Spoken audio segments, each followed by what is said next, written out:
If you've ever bought shrimp, put them in your tank, and then slowly watch them disappear or die, then this video is for you. Today, I'm covering the 6 biggest mistakes I see new shrimp keepers making, and yes, I made most of these mistakes when I started too.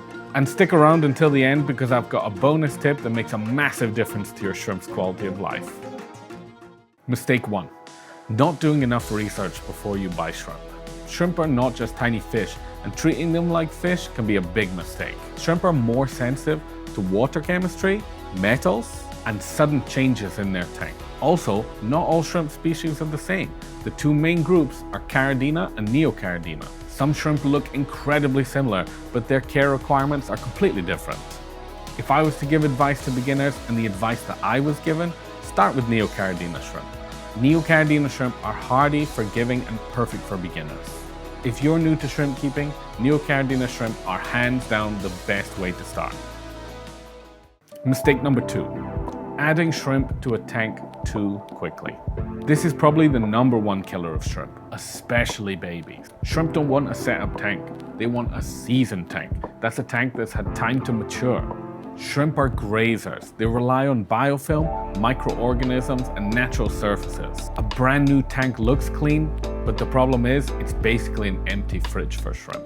Adult and especially baby shrimp can starve in a tank that's too clean. You can't rush biofilm. You're gonna need to wait 4 to 6 weeks for it to grow. The only thing you can do is add plants, wood, and other hardscape to encourage the growth of biofilm. Plants can massively help speed up the process, but patience is still key. Mistake number 3. Buying shrimp from a bad supplier. The first and probably most underestimated mistake is where you buy your shrimp from. Poor genetics cause weak shrimp. Many shrimp are fed a low-quality diet, never culled for color or health, and get mass-produced with no long-term care for the genetic line. A lot of pet shops don't actually specialize in shrimp. They're fish shops, and shrimp are just an afterthought. My advice would be buy from shrimp specialists. Buy from reputable online stores from breeders who are well-known. Look for strong color, active shrimp, and a clear focus on breeding quality. Good shrimp start with good genetics. Everything else becomes easier after that. Mistake 4. Not feeding enough. A lot of people think shrimp are scavengers and just don't need to be fed. That's wrong. Sure, maybe some shrimp will survive on biofilm, but we want our colony to thrive, not just survive. In display tanks or community tanks, food can often be very limited. If you want growth, breeding, and strong colonies, you need to feed your shrimp.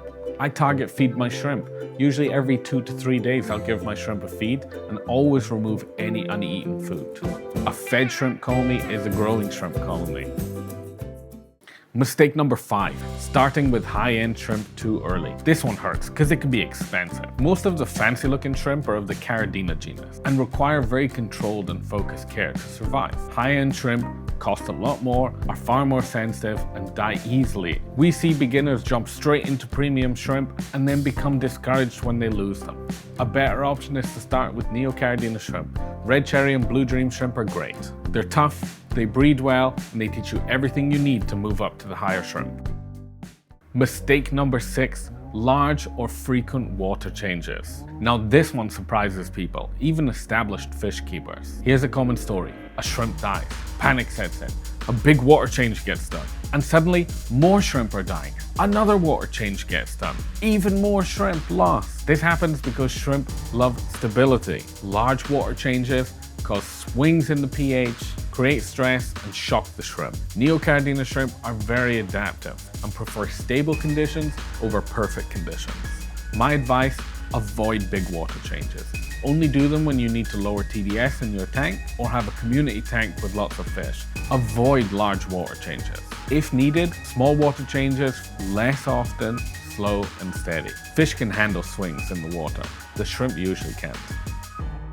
If you stayed to the end of the video, it's a big thanks from us. And here's a bonus tip for you that makes a massive difference. Add more hiding places to your tank if you want to see your shrimp more often.